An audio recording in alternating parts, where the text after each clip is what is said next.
How do you know when it's time to quit? Should you keep plugging away when it's not working? Should you just try harder? Or is it better to quit, to let it go, to stop pushing? This week, I'm going to tell you when you should definitely quit, and I'm going to give you some questions to think about times when maybe you shouldn't quit. Welcome to Explore Your Enthusiasm, episode 149 with me, Swiger. Today we're going to talk about when do you know it's time to quit? When should you just give up on the thing you're working on, and when should you keep powering through?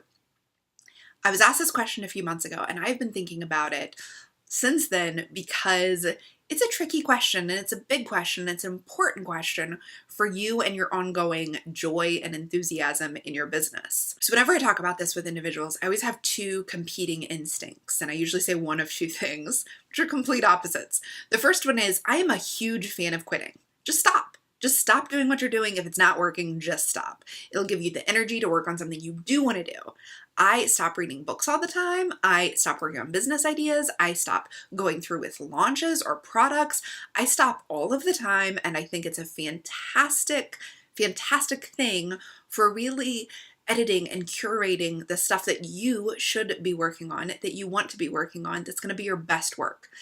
As a culture, I think sometimes we romanticize the idea of finishing something, of completing a project, but if it's not worth finishing and you're not going to be glad it's done and it's not going to add anything to your life, the time that you pour into finishing something just so you can say you finished it, it's not necessarily time well spent.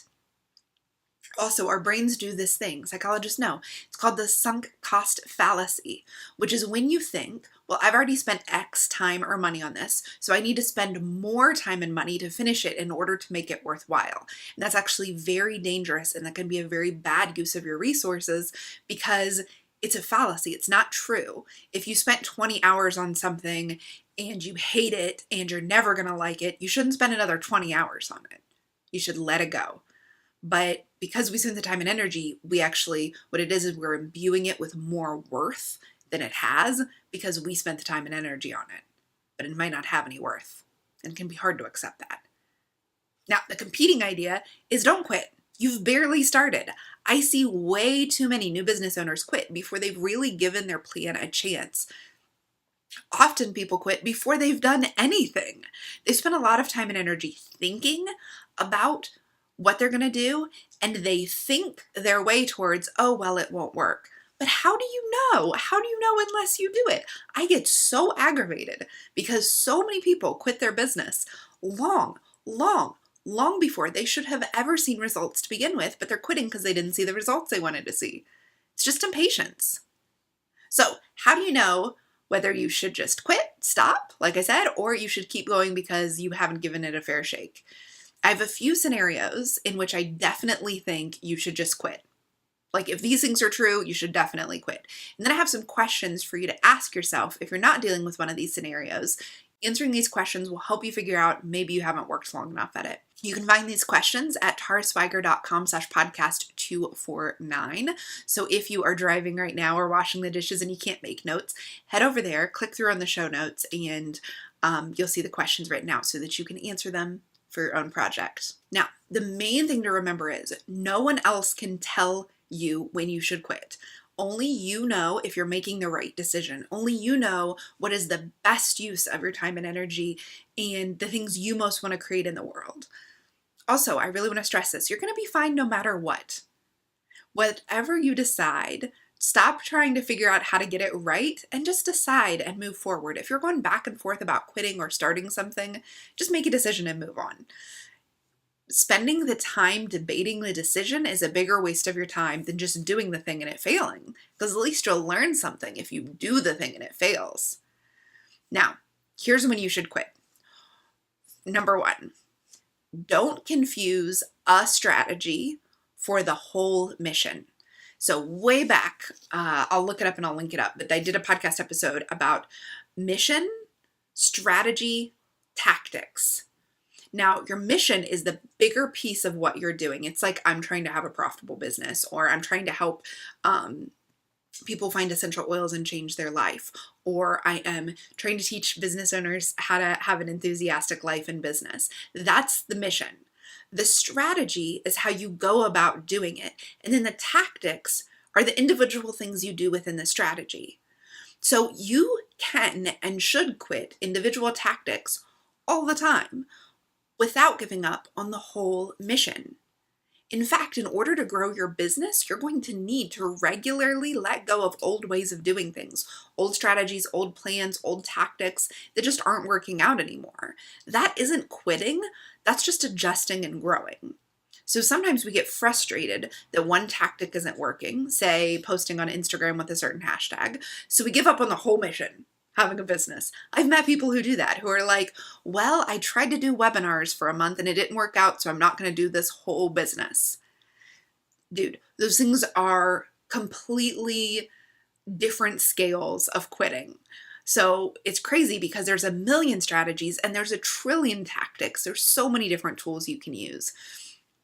You just need to try different tools and tactics. If you're just trying one over and over and it's not working, try a different one and then try something else and then try something else. The entire journey of your business is going to be you trying things. In my 10 plus years experience running my own business and working deeply in other people's businesses, I have found that you almost never need to quit your mission. I have met very, very few people who need to quit their entire mission, but often they need to totally change how they're going about it, but that's not quitting. Now, the second scenario where you need to quit is if you're doing it for someone else. If you are doing something you never really wanted to do, just quit that right now. And I don't mean that mean. I mean that to be honest. You need to be honest with yourself. Often you're going to find yourself doing something and you realize you didn't really want to do it.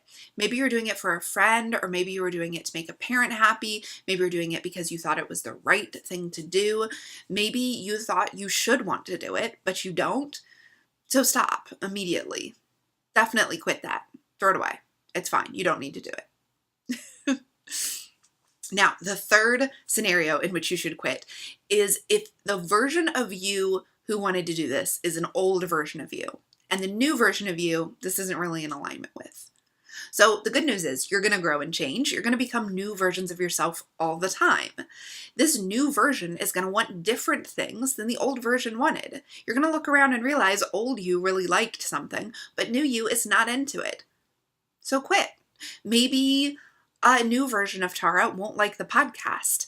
Now see, the old pre-podcast version of Tara didn't want to have a podcast. Then all of a sudden I wanted it and I did it. So I quit not having it.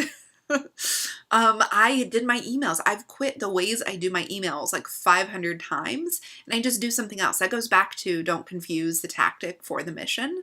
I have quit doing, I did Periscope. I loved Periscope. Before I actually put the podcast on YouTube, I was doing it on Periscope, which is the first time I ever really did the video version of the podcast. Periscope got to be really gross and I quit it. The new version of me did not want to spend time on Periscope. Instead, I wanted to spend the time and energy make my YouTube channel great. A new version of me might not like doing videos anymore. I'll leave it aside then. So whatever it is, maybe the old you really wanted a handmade business where you sold physical products, and the new version of you that has learned a lot and went through a lot realizes you'd rather have a design-based business where you sell the PDFs, or a teaching-based business, or vice versa. The old version of you wanted to travel and teach, and the new version of you wants to stay at home and make products. Whatever it is, it's totally okay. Don't beat yourself up for changing, and don't beat yourself up for who you used to be and what you used to want. Just move on. Now, some questions you need to ask before quitting something. If the above aren't true, but you're like, I just don't know if I can keep doing this, I'm thinking about quitting it, ask yourself and get your journal out and be honest and really write on this. Have you given it your best shot? Have you done all of the things that you know that you could do? You really feel like you've given it your best shot. The second question is, have you taken action? Have you actually done something towards making it happen?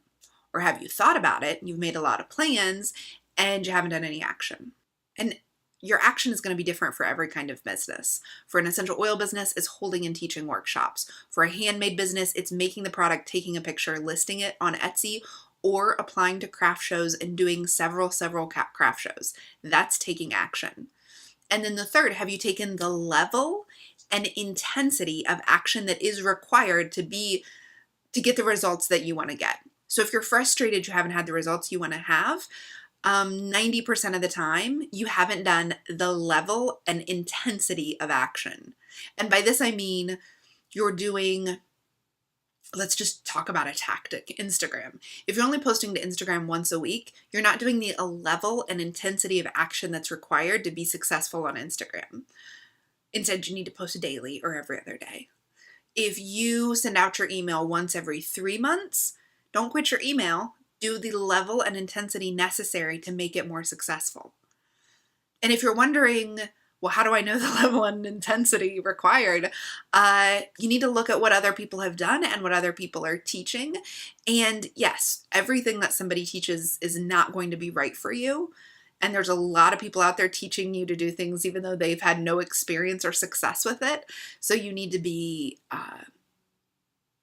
you need to have discernment, but pay attention. How often are the people you love on Instagram, how often are they posting? The Etsy shops that are having thousands of sales, how many items are in their shop? The person who's selling out their booth at a craft show, how full is their booth? These are questions to ask yourself about the level and intensity of action. Often we think, well, I wanted this thing, I took a step towards it, and it didn't work out. Well, yeah, you're probably gonna have to take a lot more steps and take a lot more intensity of action. You guys know I am usually so gentle and loving and kind with you, and this is all out of gentle love and kindness.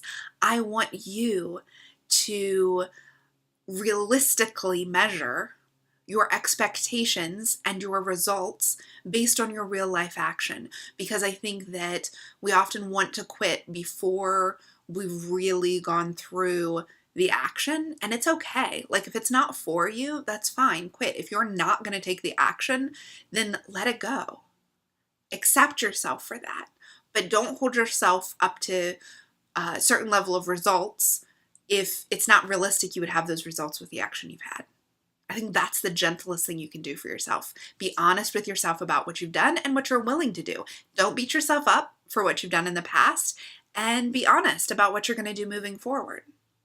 So I would love to hear from you. I'd love to know, what have you quit and how did you decide? Come over to Instagram and leave a comment on my most recent post, or just tag me in your own post where you post about what you have quit. I'm at Tara Swiger. You can use the hashtag Explore Your Enthusiasm to share your stuff with other listeners. And I want to hear what you've done. I'd love to hear, like on an Instagram story, what you've quit and how you decided. Just be sure to tag me at Tara Swiger so I can see that and share it on my own Instagram.